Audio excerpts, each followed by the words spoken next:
My cheating wife begged me not to leave, but I'm glad I did because a miracle happened. This October will mark 27 years of marriage. We have 2 kids. Our daughter lives at home with us, recently married while waiting for her husband's deployment to the Air Force, and our son is a Marine and lives on the opposite coast. We've had a rough patch for probably the last 6 months, mainly based on me having Ed. To be blunt, my wife wants a lot of sex, and there's only so far I can go. I've tried multiple pills, but nothing has worked. We use toys and try to get creative, but for her, it's not the real thing. She was becoming more and more distant, even lashing out at me, saying I didn't love her anymore or that I wasn't attracted to her. I've had my own struggles dealing with Ed, and I did turn her down for sex sometimes because I feel horrible about how it all goes down, knowing she is not fully satisfied. My wife is on social media quite a bit and posts a lot, not anything crazy, but we're different that way. I like to read what my friends are up to but don't post a lot, while she is constantly posting. For a couple of months she started posting a lot of pictures of herself, which typically get a lot of her friends telling her how beautiful she is. I noticed a guy was all over her posts but figured, hey, some guy probably has a crush on my wife, but my wife would never engage in anything like that. So the last few months, my wife started becoming more distant while getting upset with me and suggesting I was the one not giving her enough attention. With the whole COVID thing, she's not working, and I'm working full-time at home. I figured this was a case of the stress of everything going on, but I made an effort to engage even more with her. I would come out of my office as much as possible during the day and come down to talk to her. She was clearly shutting me down and pushing me away at that point. We had a huge blow-up where she laid out everything she's unhappy about. I'm not giving her what she needs. She needs to feel closeness. She needs more intimacy. A longer discussion led to her saying our current sex life was a big problem, and she craves so badly what no longer works in me. I feel awful but don't know what else to try. So, to get to where things went completely sideways, 2 nights ago we were talking and her phone goes off. I was right next to her, and it was a Facebook Messenger message from a guy, the same guy who was heavily engaging with her on Facebook. It popped up right in front of us. Miss you. Thinking about you. I'm like, what the hell is that? She starts by explaining that he's just a friend that she knew growing up, and he reached out on Facebook. They knew each other's families, so it really is nothing. What proceeded to happen throughout the night was unwinding a series of lies where I'd learn more and more. They've been talking for months, but just reminiscing about family and childhood stories. Then it went to her telling him she's struggling in her marriage, but she swears that was it. I pushed for her to come clean, and it went further. They were exchanging fantasies about what they'd do to each other. She was breaking down, saying she just needed sex so bad. And again, we have sex in the sense that we do as much as we can without penetration. She finally says, I have to go out. I promise I'll be back, but I know this is horrible, and I need to think. I almost lost it as she was walking out and said, please don't leave me, but I bit my tongue. I figured she was going to call a friend or something. I'm talking a girlfriend here. And maybe it was a dick move, but it hit me. What are the odds she's talking to this guy? I went to the Verizon site and looked at her phone logs. Sure enough, it showed a number she had a 30-minute call with right after she left. I started doing every bit of research to find out who it was. It was getting really late and I was super concerned about why she wasn't coming back. I texted a few times, but she didn't answer. Eventually, I got a text around 2 a.m. that she's coming home. When she got home, I asked what she had done. She told me she went to see one of her girlfriends and I said, who did you call? She said she called her girlfriend. I know her friend's number because our families are friends, so I said, I know you made another call. She looked shocked and I said, just come clean. She said when she left, she called him to tell him what was happening. I pointed out that she has been continuously lying throughout the night, so at that point just come out with all of it. So throughout the night and into the dawn, it all came out. She said they haven't had sex yet, but they were to the point they were planning on it, and she said it was definitely going to happen. I asked her multiple times throughout the night if it was going to stop and if she was invested in us. Every time, I got a non-committal answer. She's confused, she feels lost. She told me that she wouldn't talk to him at one point, but he reached out to her the next day and they spoke for about 20 minutes. Sorry for rambling. I don't have the first clue what to do. I really have no one to talk to. It's so weird that she is looked at as a pillar of our community, and I'm just a quiet, hardworking husband. If people were told that there was an affair going on between us, I guarantee everyone that knows us would want to know what the hell I've done. Maybe that doesn't matter, but again, it just feels like I can't turn anywhere. I don't even know how to wrap this up. I'm in so much pain. Like I can feel physical pain from this. My chest is hurting, and I feel so sick.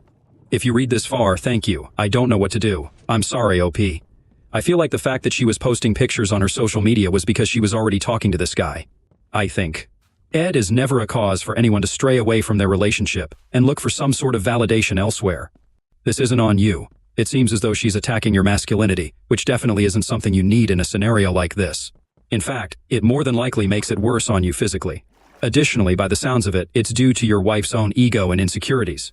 But there are so many other factors in a relationship that can bring two people together to share intimacy. Intimacy, closeness, and security can come from all sorts of angles, not just sexually. I'm sorry this has happened, and I'm sorry this has placed so much pressure on you. 3 years later, here's an update. It was one of the darkest times of my life, but I wanted to share this update because in my mind, a miracle happened the night I posted this. And I wanted to share that there is definitely hope for the future when your life might seem to be crashing all around you. Writing the post was very difficult and out of character for me, but at the time I felt like I had nobody to turn to. If you look through the thread, there's one reply that basically says, "I've sent you a message." I responded, and over the next few weeks this woman shared her story with me very similar and gave me advice and support. We learned about each other and eventually developed a friendship. We went from Reddit messaging to texting and to calling, and eventually we agreed to meet. Our closest friends were cautioning us to take things slow, but something clicked in us, and it wasn't long after we met and started seeing each other that we knew we were in love. Fast forward to 3 years later, marriage is in our future. I am happier and more in love than I have ever been.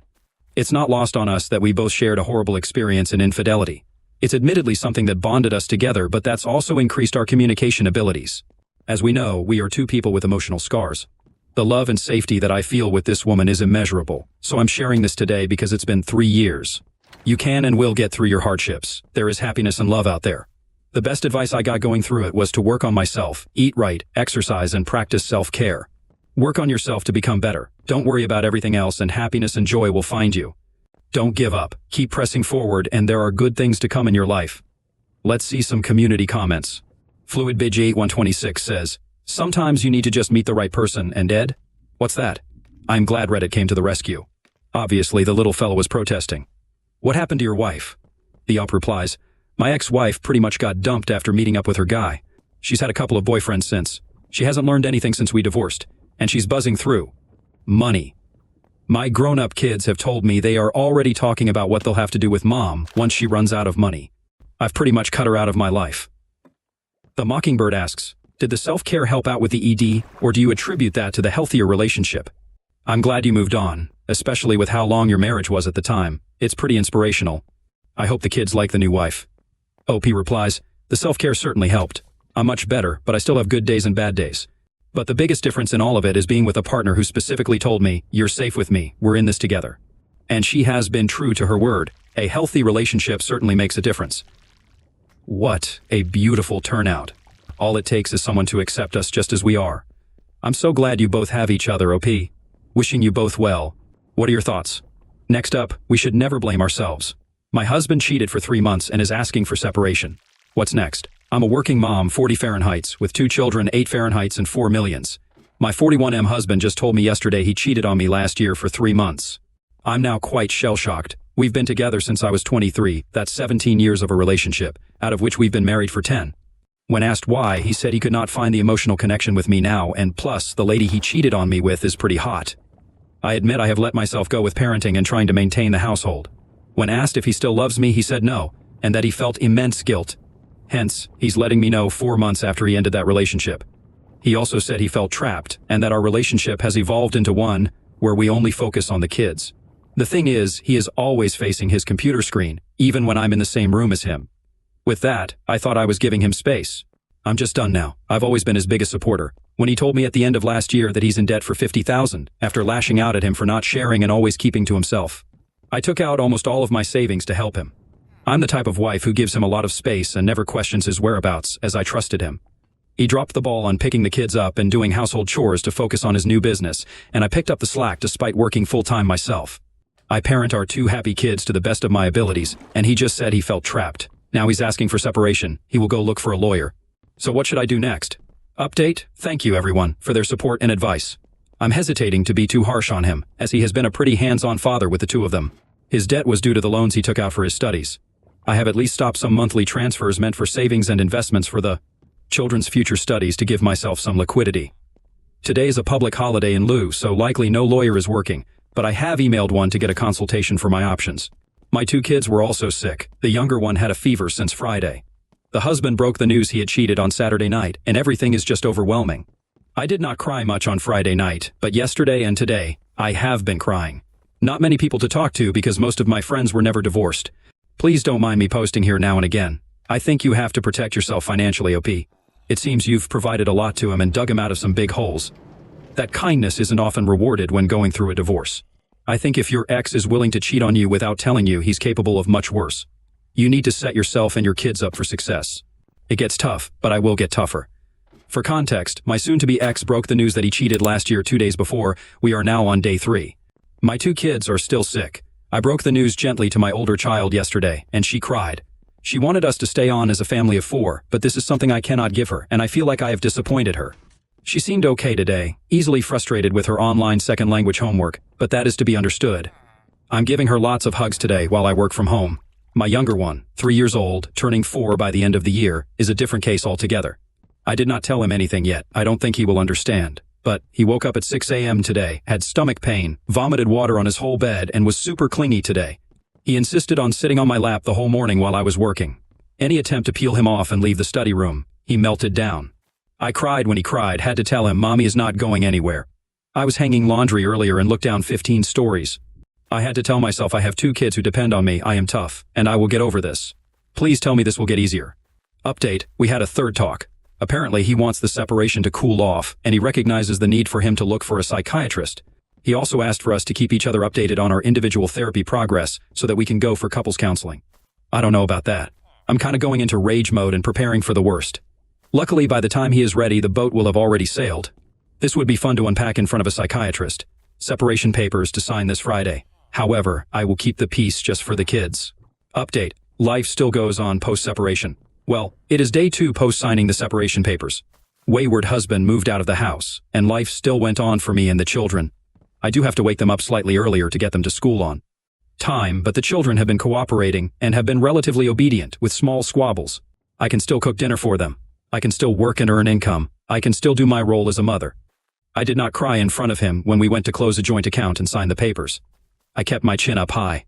He admitted he screwed up, and he looked emotional, but I don't want to care for his feelings anymore. He created a situation where he betrayed me, his silent and biggest supporter, and the children. I had lunch with my bestie after and cried with her. Then I went to have my second therapy session, and I felt relieved and blessed that I still have my children, I still have my independence, and I lost the dead weight. I no longer have to live a life monitoring his space to see if he approves or not. I still can set objectives. I can make arrangements that make me happy, and being able to do this makes me feel thankful. Tomorrow's my birthday, and I have made plans to get a hair makeover. Once the helper comes, I will be able to put more effort into exercising. Once I drop some weight, maybe I will arrange for a celebratory photo shoot with my 2 children among tall grasses to commemorate our survival. Life is still good. Let's check for one community reaction real quick. Blackburn4017 says, sounds nuts, but I watch videos of caged animals who felt grass for the first time. I realized they were like us, in a way. I was tied to a man and locked down while he explored and experienced everything without me. I didn't know what I was missing because my reality was being his wife and a young mother of 2. I didn't know about the uncertainties outside of what I knew until I did. Now, my ex is just someone I used to know. I have thrived, and I love my life. In the beginning, I was afraid and so extremely hurt, but now I embrace my life. If I died today, despite everything, I know I will feel the joy of knowing that I lived a great life. Deadweight sounds right, OP. Seems like you had 3 children on your hands. This is going to open so many new doors for you. You're going to be just fine. Now you can focus on you and the kids without having someone who doesn't care about you play games and drag you down. Thoughts? Should OP have stuck around for counseling? Did she make the right choice by leaving? Thank you for joining us today. Be sure to like and subscribe and hit that notification bell so you don't miss out on our next video. We'd hate for you to miss one. And if you like what you see and hear, please let us know in the comments below. Until next time.